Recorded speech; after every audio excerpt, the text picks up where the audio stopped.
శ్రీ గురుదత్త జై గురుదత్త. శ్రీ మహాగణాధిపతయే నమ. శ్రీ సరస్వత్యై నమ. శ్రీపాద వల్లభాయ నమ. ఆధ్యాత్మిక బంధువులకి, దత్త బంధువులకి, అంతమందికి కూడా కృతజ్ఞతాపూర్వక అభివందనాలు తెలియచేసుకుంటూ, ఇవాళ మనం సజ్జనగడ సమర్థ రామదాసు వారి దివ్య లీల వైభవంలో 11వ రోజు పారాయణ మనం స్మరణం చేసుకుంటున్నాం. శ్రీరామ జయ రామ జయ జయ రామ. ఆపదామపహర్తారం దాతారం సర్వసంపదాం లోకాభిరామం శ్రీరామం భూయో భూయో నమామ్యహం. ఇవాళ ఈ లీలల్లో స్వామి సమర్థులకి సమర్థ అని ఎందుకు బిరుదొచ్చింది, తర్వాత ఉద్ధవుడి జననం, ఇవాళ విషయాల్లోని హనుమానికి సందేహ నివృత్తి, తర్వాత లంకలో ఉన్న దాని తెల్ల కలువలు, ఆంజనేయ స్వామి వారి అభ్యంతరం చెప్పడం. అయితే వినేవాళ్ళు శ్రోతలు ఎన్ని రకాలు, వీటన్నిటి గురించి కూడా నిత్యానంద స్వామి విద్యాసాగరుడికి చెబుతున్నటువంటి విషయాలు ఇవి మనం ఇవాళ తెలుసుకుందాం. మరుసటి రోజు ఎంతో ఉత్సాహంతో ఉరకలు వేస్తూ ఉంటే విద్యాసాగరుడు ఏమిటి చేశాడు, గురుదేవుల దగ్గరికి వచ్చి చేతులు కట్టుకుని వినయంగా చూస్తున్నాడు. నిత్యానంద స్వాముల వారు సమర్థుల వారి లీలల్ని మననం చేసుకుంటూ నిత్యం కూర్చుండే చోటికి వచ్చి అతను కూర్చున్నారు గురువుగారు. వెంటనే స్వామివారికి పాదాభివందనం చేసి, గురుదేవ, సమర్థ రామదాస్ స్వామివారు ఇంతవరకు శక్తి సంపాదన కోసం తపస్సు చేశారని చెప్పారు. ఆ శక్తిని ఏ ఏ విధాలుగా వినియోగించి లోక కళ్యాణం కోసం చేశారో ఆ విషయాలు మాత్రం చెప్పలేదు. వాటి గురించి నాకు వినాలని ఉత్సాహం ఉరకల వేస్తున్నది.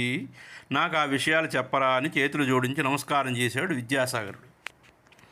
అయితే నిత్యానంద స్వామి ఏమిటి చేశారు, నీకు అంత లోతుగా వెళ్ళి ఇంకా తెలుసుకోవాలని ఉన్నది ఏమిట్రా, సరే చెప్తాను, తప్పదు, నువ్వు అడుగుతున్నావు కాబట్టి చెప్పక తప్పదు అని చెప్పి నిత్యానంద స్వామి వారు ఏం చేశారు, స్వామివారు కూడా ఒక్కసారి ప్రసన్నవదనుడై, నాయన రామదాస స్వామి, నీ పాదాలకు నమస్కారం చేసుకుంటూ, నువ్వు ఎంతో శక్తి సంపన్నుడైనటువంటి ఈ సాహస కృత్యాలు అనుగ్రహాలేశంతో మాత్రమే మేము దర్శించగలం. నంద్రి, ఓ యోగి సత్తమ, నీ కృపారసం, నీ కృపాదృష్టి వీక్షణాలు, కటాక్షాలు మా మీద కొంచెం ప్రసరించు. ఎందుకంటే ఎక్కువ ప్రసరిస్తే మేము వాటిని తట్టుకోలేము, ఆ తట్టుకునే శక్తి మాకు లేదు. కాబట్టి కొంచెం ప్రసరిస్తే చాలు, నీ లీలను దర్శించే భాగ్యం మాకు ప్రసాదించు, అంతే చాలు అని కళ్ళు మూసి గురువుగారైనటువంటి నిత్యానంద స్వామి వారు ప్రార్థన చేశారు. ఇప్పుడు సమర్థుల బిరుదు ఎందుకు వచ్చింది, ఎలా వచ్చిందని చెప్పడానికి నిత్యానంద స్వాముల వారు ముందుకు వచ్చారు. గురై నాయన విద్యాసాగర, స్వామివారు కారణజన్ములు, అవతార పురుషులు, చిన్నప్పుడే అనేకమైనటువంటి అద్భుత లీలలు చేశారని విన్నావు కదా. స్వామివారు ఏ జననం అని చెప్పుకున్నాం మనం, ఆంజనేయ స్వామివారి అంశగా పుట్టినటువంటి వాడు అని ఇంతకుముందే చెప్పుకున్నాము, అవునా కాదా? కాబట్టి వారు స్వయంగా నిర్ధారించుకుని తపస్సు కొనసాగించుకున్నారు. అయితే వారికి ఘటన అఘటన సమర్థత పుట్టుకతోనే ఉన్నట్లు వచ్చింది అని దీనికి తార్కాణం కూడా మనకు ముందు భాగంలో మనం చెప్పుకున్నాం. అయితే తపస్సును ఆచరించే సమయంలో టాకలేక కొంత దూరంలో ఉండే దశపంచక గ్రామవాసికి ప్రాణభిక్ష పెట్టి పునర్జన్మ ఇప్పించారు. ఈ విషయం చెప్తాను విను అన్నారు. సమర్థ రామదాస్ స్వామి వారు టాకలి గ్రామం బయట కుటీరంలో తపస్సు చేసుకున్నటువంటి సమయంలో అప్పుడప్పుడు ఉత్తరాన 2 మైళ్ళ దూరంలో ఉన్న దశపంచక గ్రామానికి మధుకరి భిక్ష కోసం వెళ్ళేవారు. ఆ గ్రామస్తులంతమందికి కూడా స్వామివారి సాధనా విషయం గురించి, తపశ్శక్తి గురించి తెలుసు. అయితే స్వామివారి గురించి వారు అంతమంది కూడా వింతగా చెప్పుకునేవారు. ముక్కు పచ్చలారన్నటువంటి పసిబాలుడు ఈ విధంగా తపస్సు చేయడం ఎక్కడా చూడలేదు. ఏ తల్లి కన్న బిడ్డడో కానీ ఇంత చిన్న వయసులో ఇల్లు విడిచి ఏకాంతంగా ఈ నిర్జన ప్రదేశంలో తపస్సాధన కొనసాగించుకుంటున్నాడని ఆశ్చర్యంగా చెప్పుకుంటున్నారు. అయితే పశువులు కాసేవాళ్ళు, పొలాల్లోకి పోయే రైతులు చూసి ముచ్చట పడుతూ ఉండేవారు. వివరాలు అడిగి తెలుసుకోవాలని ఉత్సాహంతో ఉండేవారు. కానీ స్వామివారు శాంత గంభీర ముద్ర, దివ్య తేజస్తో కూడుకున్నటువంటి ముఖవర్చస్సు, దుర్నిరీక్షమైనటువంటి అతని చూపులు ఎవరిని దగ్గరికి రానిచ్చేవి కావు. వారి మౌన ముద్ర చూసి భయపడి దూరంగానే వెళ్ళిపోయేవారు, దూరంగా నిలబడి చూసేవారే తప్ప అడిగేటువంటి ధైర్యం ఎవరికి రాలేదు. ఆ గ్రామంలోని అగ్నిహోత్ర బ్రాహ్మణుడు కులకర్ణి నివసిస్తూ ఉండేవాడు. ఆయన గ్రామ ప్రజలంతమందికి అన్ని విషయాల్లోనూ చేదోడు వాదోడుగా ఉంటూ వారికి కలిగే చిక్కు సమస్యలని పరిష్కారం చేసుకుంటూ ఆయనే వారికి కొండంత అండగా ఉండేవాడు. పరమ సాత్వికుడు, దయాళువు, ఏ సమయంలోనైనా ఎవరికైనా చేతనైనంత సహకారం చేసి ఆదుకుంటూ ఉండేవాడు. చిన్న చిన్న తగువులు తీర్చి అందరిలోని ఐకమత్యం అవసరమని, శాంతిమయ జీవనం వలన అందరికీ సుఖశాంతులు కలుగుతాయని ఎల్లప్పుడూ చెబుతూ ఉండేవాడు గ్రామస్తులకి, గ్రామ ప్రజల్లో అంతమందికి కూడా. అయితే ఈ అగ్నిహోత్రుడు భార్య కూడా అనుకూలవతి అయి వర్తిస్తూ ఉండేది. భార్యాభర్తలు ఇద్దరు ఆదర్శవంతమైనటువంటి జీవితం గడుపుతూ ఉండేవారు. గ్రామస్తులంతా మంది కూడా వారిని పార్వతీ పరమేశ్వరులుగా భావిస్తూ వారి జీవితంలో సమస్తం లభించాయి, కానీ సంతానం కలగలేదు. కొంతకాలానికి అదే దిగులుతో కులకర్ణికి క్షయవ్యాధి సంభవించింది. ఎన్నో విధాలైనటువంటి ఔషధాలు సేవించాడు, కానీ ప్రయోజనం లేకపోయింది. నానాటికి అతని ఆరోగ్యం క్షీణించి చివరికి ఒకరోజు ఆ వ్యాధియే అతని ప్రాణాలని బలిగొన్నది. ఆ వార్త విని గ్రామస్తులంతమంది కూడా దుఃఖంతో మునిగిపోయారు. చుట్టుపట్ల గ్రామాల వాళ్ళు కూడా ఈ కబురు తెలియగానే విషణ్ణ వదనాలతో చింతాక్రాంతులై సన్నిహితులందరూ, మిత్రులు, చుట్టుపక్కల గ్రామస్తులతో కలిసి అతని అంత్యక్రియల ఏర్పాట్లు చేసి ఈ శ్మశాన వాటికి శవాన్ని తీసుకొచ్చారు. ఈ పార్థివ దేహాన్ని ఎవరిది? అగ్నిహోత్రుడి. గ్రామస్తులు వద్దని వారించిన ఏ ఆశ్రయము లేని ఈ జీవితం ఇకపై ఉంచరాదని, తనది సరి అయినటువంటి నిర్ణయమేనని వారికి నచ్చజెప్పింది. పెద్ద చిన్న అందరూ ఆఖరికి నమస్కారం చేశారు. ఆ జన సమూహాన్ని చీల్చుకుని భిక్షకై అగ్రహారానికి వచ్చే సమర్థరామదాసుల వారు రావడం అందరూ గమనించి ఆశ్చర్యపడి చూస్తున్నారు. కులకర్ణి భార్య దుఃఖం ఆపుకోలేక ఆ యోగి పుంగవుడైనటువంటి సమర్థరామదాసుల వారికి పాదాభివందనం చేసి వెంటనే రామదాసు అష్టపుత్రపతి భవ అని ఆశీర్వచనం ఇచ్చేశారు. అంత దుఃఖంలోనే ఆమెకు నవ్వు వచ్చింది. సంభాళించుకుంటూ ఇలా అన్నది, మహాత్మా, మీ వంటి వారికి సర్వము విదితమే. తమరిచ్చిన ఆశీర్వాదం ఈ జన్మకా లేక మరుజన్మకా అని ఏడుస్తూ ఇంతటి దుఃఖంలో కూడా నన్ను దీవించడమేమిటి అని బాధపడుతూ, నువ్వు వచ్చే జన్మకి కావాలో నాకు ఈ ఆశీర్వచనం ఇచ్చావు కానీలే అని చెప్పేసి తన దుఃఖంలో అలా ఉన్నది. ఈ విషయం అర్థం కాలేదు. నా భాగ్యం అదిగో కట్టెలపై ఉండి కాలడానికి సిద్ధంగా ఉన్నాడు నా భర్తను చూడు అని చెప్పి ఆ చితివైపు చూస్తూ ఏడుస్తున్నది. అందరి వదనాల్లో విచారమే గమనించినటువంటి స్వామి వెంటనే ఇలా అన్నారు, అమ్మ, ఇవి నేను ఇచ్చినటువంటి ఆశీర్వచనాలు కావు. సాక్షాత్తు శ్రీరామచంద్రమూర్తి ఇచ్చినటువంటి వాక్కులు. అవి ఎప్పటికీ వృధా కావు. పద చూద్దాం అంటూ వెళ్ళి చితిపేర్చిన చితిమంటల మీద సిద్ధంగా ఉన్నటువంటి అగ్నిహోత్రుడి దగ్గరికి వెళ్ళి తన కమండలంలో ఉన్నటువంటి నీరు చేతిలోకి తీసుకుని గంభీరంగా జై జై రఘువీర సమర్థ అంటూ ఆ శవంపై జల్లాడు. అందరూ ఏమి జరుగుతుందోనని ఎంతో ఉత్సాహంతో చూస్తున్నారు. తక్షణమే శవంలో కదలికలు ప్రారంభమై అందరూ ఆశ్చర్యంతో చూస్తూ ఉండగానే కులకర్ణి మెల్లగా కళ్ళు తెరిచి ఆ చితిమంటలకి ఆహుతి ఇవ్వవలసినటువంటి ఆ శవం మెల్లిగా కదలికలు వచ్చి పాడిపై నుంచి లేచి కూర్చున్నాడు. వెంటనే స్వామిని చూస్తూ, స్వామి, మీరు ఇప్పుడే వచ్చేసారా? మీరు అక్కడికి రాకపోతే నా పునర్జీవితమే లేదు అని చేతులు జోడించాడు. అంటే గ్రామంలో ఉన్నటువంటి ప్రజలంతమంది కూడా దిగ్భ్రాంతులయ్యారు. వాళ్ళలో కొందరు వేగంగా వచ్చి ఆనందంతో కులకర్ణిని చితిపై నుంచి దించి కులకర్ణి తన మెడలో ఉన్నటువంటి పూలమాల తీసి పారేసి స్వామివారి పాదాలపై పడి, తండ్రి, నువ్వు గొప్ప సమర్థుడైనటువంటి యోగివి. నేను తలచలేదు, ఒక సామాన్యమైనటువంటి భిక్షకుడు అని తెలుసుకున్నాను, భావించాను సుమి. అఘటనాఘటన సమర్థుడని మాటిమాటికి స్వామివారికి సాష్టాంగ నమస్కారాలు చేస్తూ స్వామి పాదాల చెంత కూర్చున్నాడు.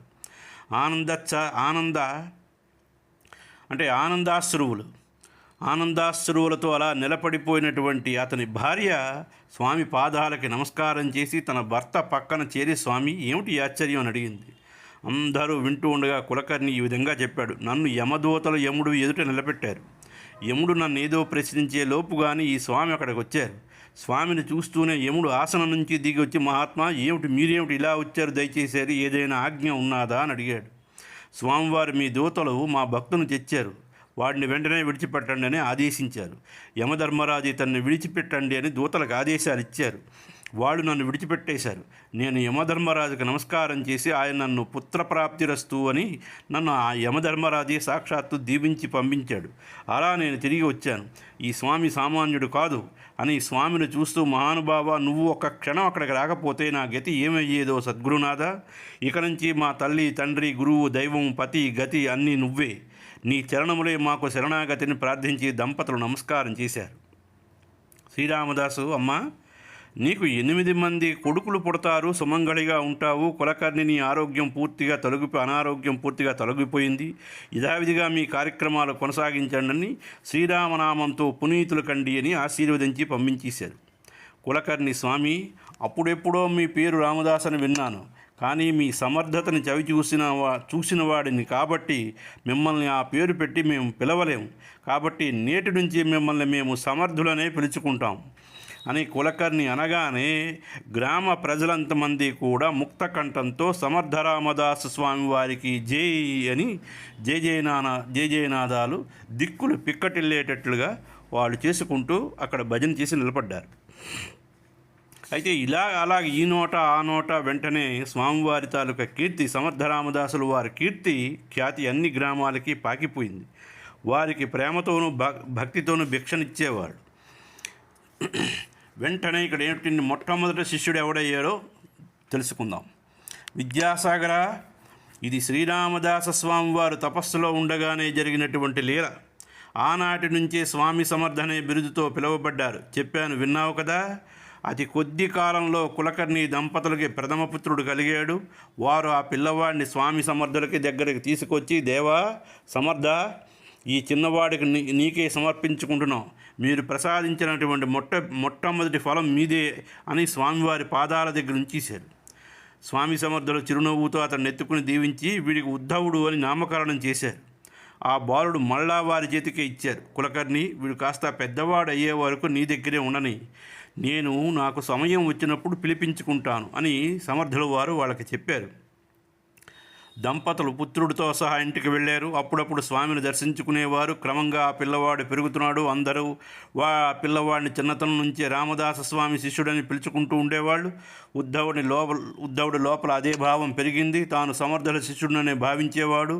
అందువలన తన స్నేహితులతో కలిసి తరచూ స్వామిని దర్శిస్తూ ఉండేవాడు. తండ్రి అతనికి కులవృత్తి అయినటువంటి పౌరోహిత్యం నేర్పించాలని సకాలంలో ఉపనయనం చేసి వేద పండితుల దగ్గర విద్యాభ్యాసం చేయించాడు. కారణజన్మునైనటువంటి ఆ బాలుడు ప్రతిరోజు సంధ్యావందనం, గాయత్రి మంత్ర జపం నియమనిష్టలతో చేస్తూ ఉండేవాడు. స్వామి సమర్థులు తపస్సు చాలించి తీర్థయాత్రలు చేయడానికి సంకల్పించిన సమయంలో తాము అంతకాలం తపస్సు చేయవలసినటువంటి పవిత్రమైనటువంటి ఆ ప్రదేశంలో వీరాంజనేయ విగ్రహాన్ని ప్రతిష్ఠించారు. వీరాంజనేయ మందిరం నిర్మాణం మొదలైనటువంటి కార్యక్రమాలన్నీ కులకర్ణి గారు పౌరోహిత్యంతో, గ్రామస్తుల సహకారంతో జరిగాయి. అక్కడ ఆంజనేయ స్వామి వారిని ప్రతిష్ఠించి ఆలయ బాధ్యతను తాత్కాలికంగా కులకర్ణికి అప్పజెప్పి, కాలక్రమంలో కులకర్ణి తర్వాత ఉద్ధవుడే అక్కడ గొప్ప మఠ నిర్మాణం చేసి చక్కగా నిర్వహించడం జరిగింది. స్వామి సమర్థులకి తీర్థయాత్రలకు వెళతానని తెలియగానే ఉద్ధవుడు వారి పాదాలను గట్టిగా పట్టుకుని, గురుదేవా, నాకు మంత్రదీక్ష ప్రసాదించమని కోరాడు. సమర్థులు వారు, నాయనా, నువ్వు ఇంకా 7 వర్షాలు కూడా దాటని చిన్నవాడివి. ఈ సమయంలో నీకు మంత్రదీక్ష ఇయ్యడం తగదు, కొంతకాలం ఆగు అని పలికితే ఉద్ధవుడు బోరున ఏడవడం మొదలుపెట్టాడు. తండ్రి, నాకు సమయం వచ్చేదాకా అంటే ఆ సమయం వృధా అవుతుంది. తమరు తిరిగి వచ్చే లోపలే నేను ఈ సేవ కోసం సిద్ధంగా ఉంటాను. దయచేసి నా విన్నపాన్ని ఆలకించి మంత్రదీక్షని ప్రసాదించండి గురుదేవా అని ప్రాధేయపడ్డాడు. కులకర్ణి కూడా అతని దీక్షకేమీ అంతరాయం కలగకుండా నేను సహాయపడతానని ప్రార్థన చేశాడు. ఇది గతంలో సాక్షాత్తు సమర్థరామదాసుల వారు ఇదే వయసులో ఉంటూ ఉండగా తన అన్నని బతిమాలాడు. ఒకసారి మనం స్ఫురణకు తెచ్చుకోండి. ఇదే వయసులో బాల్య వయసులో స్వామివారు అన్నకి ఎప్పుడైతే ఉపదేశం ఇచ్చిన తర్వాత నాకు మంత్రదీక్ష ఇమ్మనమని తన అన్నయ్యను పట్టుకుని విపరీతంగా ఏడ్చాడు. ఏడిస్తే, నీకు ఇంకా టైం రాలేదురా నాయన, నీకు సమయం రాలేదు, సమయం వచ్చాక నేను తప్పనిసరిగా ఇస్తానని ఎన్నిసార్లు చెప్పినా కూడా వినకుండా చివరికి స్వామివారు సాక్షాత్తు శ్రీరామచంద్రమూర్తే వచ్చి ఉపదేశం ఇచ్చినటువంటి స్థాయికి వెళ్ళి మంత్రదీక్షను తీసుకుని వచ్చినటువంటి మహాసమర్థ రామదాసుల వారు. అలాగే ఇక్కడ ఉద్ధవుడు కూడా స్వామివారిని అడగటం మనం ఒక్కసారి స్ఫురణకు తెచ్చుకోవాలి.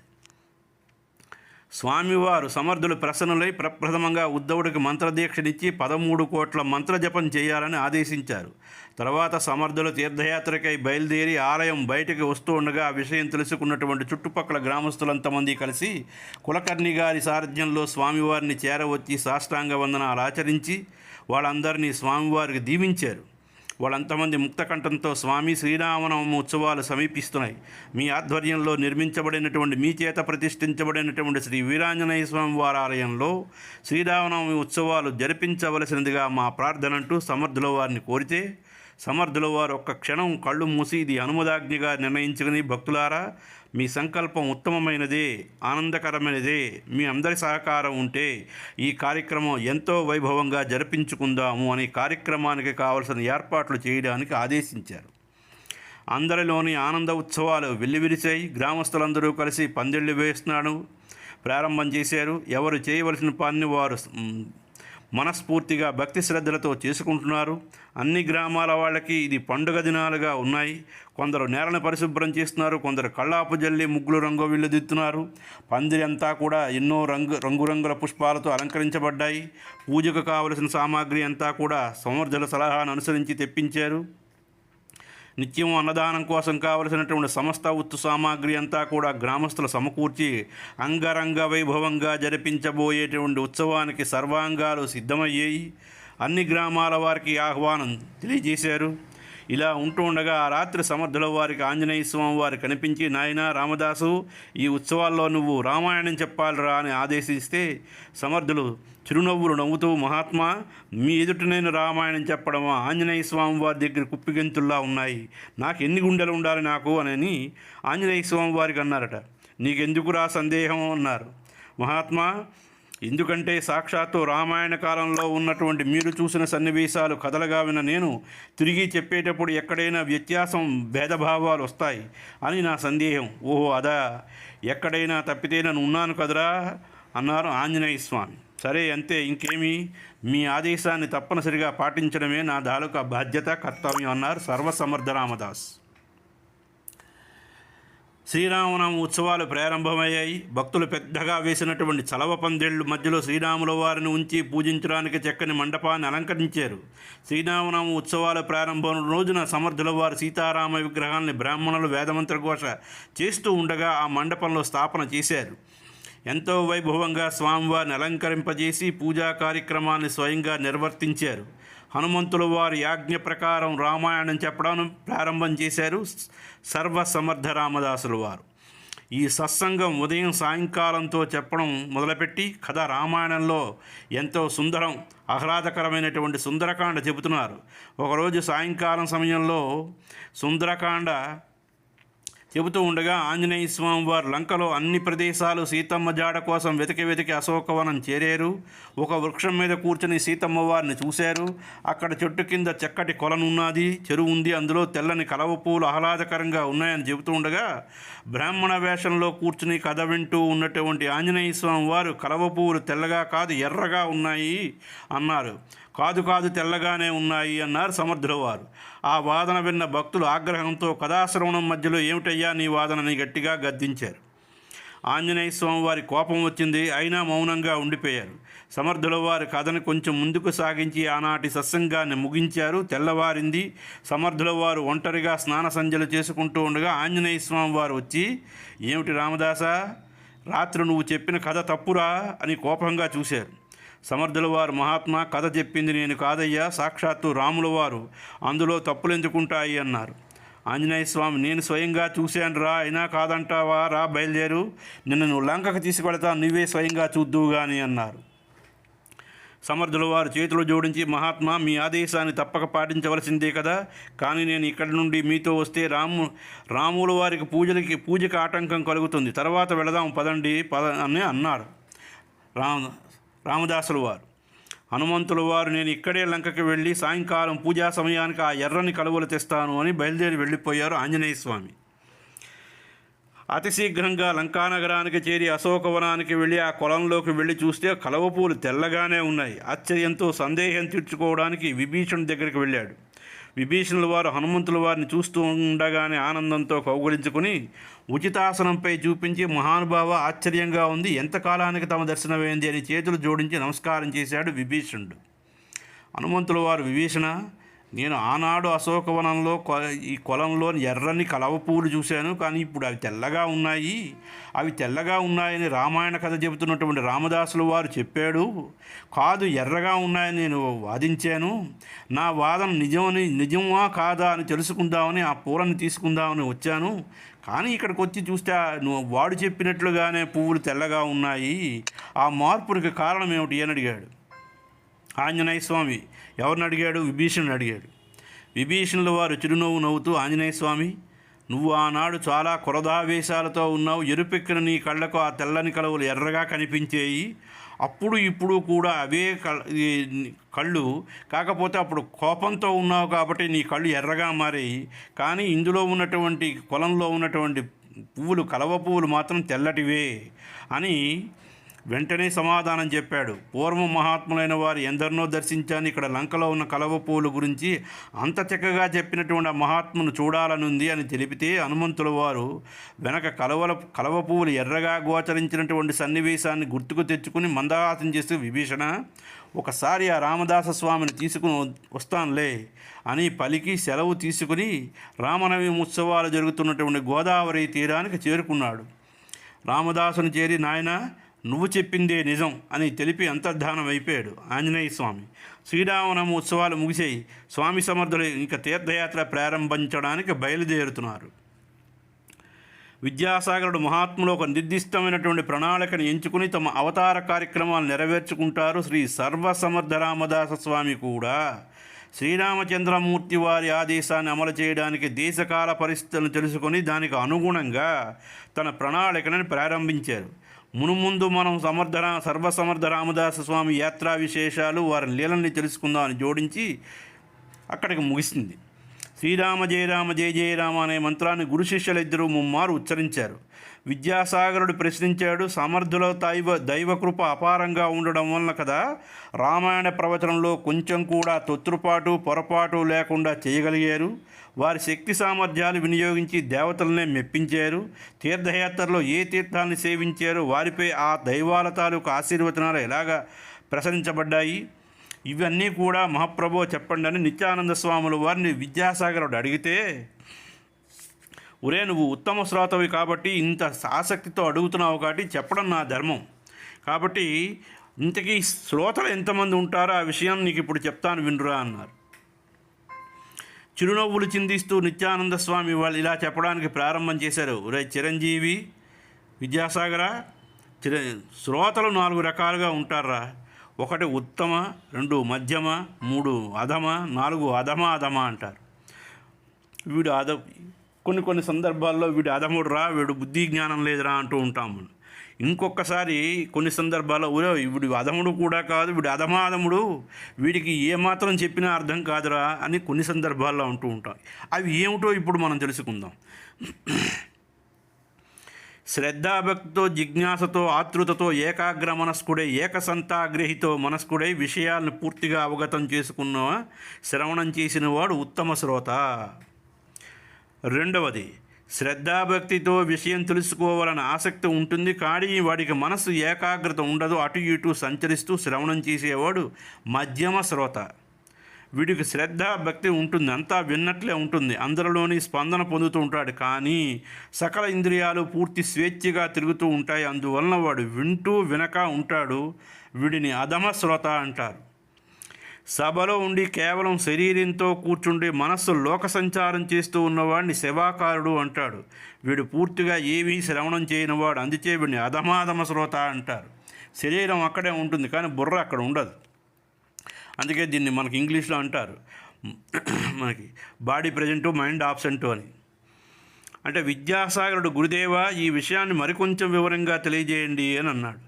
ఒరే నాయన, ఉత్తమ శ్రోత అంటే పూర్తి ఏకాగ్రతతో శ్రవణం చేసేవాడు అని అర్థం. ఏకాగ్రత అంటే పంచజ్ఞానేంద్రియాలు మనస్సు ఆధీనంలో ఉంచి ఏకముఖంగా శ్రవణేంద్రియం ద్వారా వచ్చే విషయ జ్ఞానాన్ని గ్రహించడం.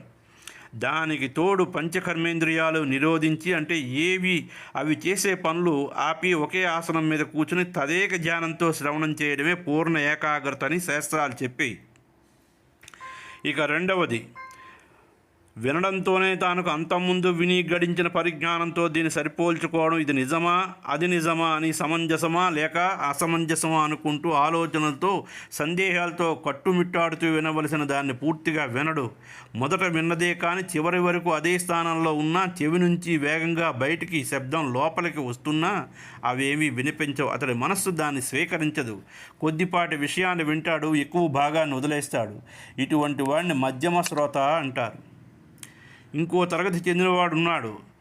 కళ్ళతో, ఇక్కడ ఏమిటంటే చెవులతో వింటాడు, కళ్ళతో వేరే ఏదో చూస్తూ ఉంటాడు. మిగిలిన జ్ఞానేంద్రియాల మనస్సు కూడా వాటి పనులవి చేస్తూ ఉంటాయి. ఆ స్థితిలో శ్రవణం చేసిన విషయాలు వాడి మనస్సులో ప్రవేశిస్తూ ఉంటాయి. కొన్ని విషయాలు అక్కడ నిలబడతాయి, కొన్ని నిలబడవు. అదే మనసులో ఆలోచనలో లేకుండా ఉంటూ ఉంటాయి. దీనికి మనం ఇక్కడ చెప్పుకుంటున్నాం. ఉపాధ్యాయుడు తరగతి గదిలో పాఠం చెబుతూ ఉంటాడు. ఉపాధ్యాయుడు తరగతి గదిలో పాఠం ధారాళంగా ప్రవాహంలా వెళుతూ ఉంటుంది. ప్రవాహంగా వెళుతున్నటువంటి పాఠాన్ని అందరినీ ఉద్దేశించి తరగతి గదిలో 100 మంది ఉన్నా, 60 మంది ఉన్నా, 150 మంది ఉన్నా ఉపాధ్యాయుడు తాలూకా ప్రవాహం, ఆ బోధన అనేది అందరికీ సమానంగా చెప్తాడు. అంటే తెలివైన వాళ్ళకి ఒకలాగా, మధ్యస్థులకు ఒకలాగా, పూర్తిగా తెలివి తక్కువ వాళ్ళకి ఒకలాగా, మూర్ఖులకు ఒకలాగా బోధించడు. క్లాసు రూమ్ బోర్డు దగ్గర నుంచి చిట్ట చివరి వరకు తిరుగుతూ పాఠాన్ని బోధిస్తూ ఉంటాడు. ఎప్పుడైతే పాఠాన్ని బోధిస్తూ ఉంటాడో తెలివైన విద్యార్థి మాస్టర్ గారు ఉపాధ్యాయుడు చెప్పింది వెంటనే రాసుకుని చెవులకు ఎక్కించి, చెవుల ద్వారా బుర్రలోకి ఎక్కించుకొని తను నోట్స్ రాసుకుంటూ ఎప్పటికప్పుడు సిద్ధం చేసుకుంటూ ఉంటాడు. కానీ అంతలో ఉత్తమ విద్యార్థులు 10 మంది ఉంటే 100 మందిలో మధ్యస్థులు ఒక 30 మంది ఉంటారు, 20 మందో 30 మందో. 3వ తరగతి కేటగిరీకి చెందినటువంటి వాళ్ళు మరికొంతమంది ఉంటారు. పూర్తిగా మాకు క్లాస్తో సంబంధం లేదని చెప్పి వెనకాతల వీడిని వాడు కొట్టుకోవడం, వాడిని వీడి కొట్టుకోవడం, పూర్తిగా క్లాసులో వాళ్ళ శరీరం మాత్రమే ఉంటుంది. ఆ రోజుకి వాళ్ళ హాజరు పట్టికలో వాళ్ళ పేరు ఉంటుంది, కానీ వాళ్ళ బుర్ర మాత్రం ఎక్కడెక్కడికో తిరుగుతూ ఉంటుంది. ఇది మనం ఇలా చెప్పుకుంటే అర్థమవుతుంది. ఉత్తమ, మధ్యమ, అధమాధమ గురించి ఇలా చెబితే మనకు పూర్తిగా అర్థమవుతుంది. ఉత్తమ శ్రోతల్లో పార్వతి, ఆంజనేయుడు, గరుడు, అర్జునుడు, పరీక్షిత్, ధర్మరాజు మొదలైనటువంటి వాళ్ళు చాలామంది ఉన్నారు అని ఈశ్వరుడు పార్వతీకి చెబితే రామాయణం శ్రవణం చేసిందిట. ఆ రామాయణం ఎవరు గానం చేసినా ఆంజనేయుడు శ్రవణం చేస్తాడు. ఇక్కడ ఏమిటంటే కాకభూషణుడు చెబితే గరుడు రామతత్వాన్ని కృష్ణుడు బోధిస్తే అర్జునుడు భగవద్గీతని, భీష్ముడు బోధించగా ధర్మరాజు రాజనీతిని, సుఖమహర్షి బోధించగా పరీక్షిత్తు భాగవతాన్ని శ్రవణం చేసిన ఉత్తమ శ్రోతలై తరించారు. మళ్ళీ ఒకసారి చెప్తున్నాను, ఆ రామాయణం ఎవరు గానం చేసినా ఆంజనేయుడు శ్రవణం చేస్తాడు. ఎవడు చెప్పినా అక్కడ ఆంజనేయ స్వామి వారు మనకి ఈ శ్రీరామ జయ జయ రామ, శ్రీరామ జయ రామ జయ జయ రామ అంటూ ఉంటే అక్కడ మనకి కనిపించినటువంటి అదృశ్య రూపంలో ఆంజనేయ స్వామి తిరుగుతూ ఉంటాడు అక్కడ. ఇది వాస్తవం. కాకభూషణుడు చెబుతూ ఉంటే గరుడు రామతత్వాన్ని కృష్ణుడు బోధించగా కృష్ణుడు బోధిస్తే అర్జునుడు భగవద్గీతని, ఏమండి భీష్ముడు బోధించగా ధర్మరాజు రాజనీతిని, సుఖమహర్షి బోధిస్తే పరీక్షిత్తు భాగవతాన్ని శ్రవణం చేసినలాగా శ్రోతలై విన్నారు. ఇది ఉత్తమ విద్యార్థులు అంటే. శ్రవణం చేసి కూడా చేయని వారు ధృతరాష్ట్రుడు, దుర్యోధనుడు, సంజయుడు అని చెబితే భగవద్గీతని, భారత యుద్ధాన్ని శ్రవణం చేసినటువంటి ధృతరాష్ట్రుడు, భీష్ముడు తెలపగా రాజనీతిని, ధర్మ మార్గాన్ని శ్రవణం చేసినటువంటి దుర్యోధనుడు అధమాధమ శ్రోతలై నశించిపోయారు అని నిత్యానందులు తెలిపితే విద్యాసాగరుడు ఆనందంతో అయ్యా తర్వాత సమర్థ రామదాస్ స్వామి వారి తాలూకా కథను తెలియజేయరా అని అడిగాడు. నిత్యానందుల వారు ఊరే విద్యాసాగర, ముందు కథలో స్వామివారి తీర్థయాత్రలకు బయలుదేరారని చెప్పుకున్నాం కదా, ఆ లీలలండి తర్వాత విషయాలు, అద్భుత విషయాల లీలలు మనం తర్వాత చెప్పుకుందాం. ఇవాళ ముగిద్దాం. కాబట్టి మనం ఫలహారానికి వెళ్ళి రాత్రి మనం నిద్రలో వెళ్ళి సేదతీరి తర్వాత రేపు ఉదయం అయిన తర్వాత మధ్యాహ్నం కూర్చుని ఇవన్నీ కూడా, ఈ లీలలన్నీ కూడా మనం స్మరణం చేసుకుందాం. ఇక్కడికి సంపూర్ణం అని నిత్యానంద స్వామి విద్యాసాగరుడితో చెప్తే, విద్యాసాగరుడు వెంటనే గురువుగారికి కావలసినటువంటి విషయాలన్నీ కూడా చూసుకుని ఫలహారాలకి సిద్ధమైన తర్వాత, గురువుగారు ఆసీనులు అయిన తర్వాత, అన్నీ గురువుగారి సేవ పూర్తయిన తర్వాత తాను కూడా ఫలహారాన్ని పూర్తి చేసుకుని అప్పుడు గురువుగారి తాలూకా పాదసేవ చేసుకుని అప్పుడు ఇద్దరు కూడా నిద్రకు ఉపక్రమించారు. అయ్యా, ఇక్కడికి ఇది సమాప్తం. స్వస్తి ప్రజాభ్య పరిపాలయంతం న్యాయేన మార్గేణ మహిం మహీషా గోబ్రాహ్మణేభ్య శుభమస్తు నిత్యం. లోకాః సమస్తాః సుఖినో భవంతు.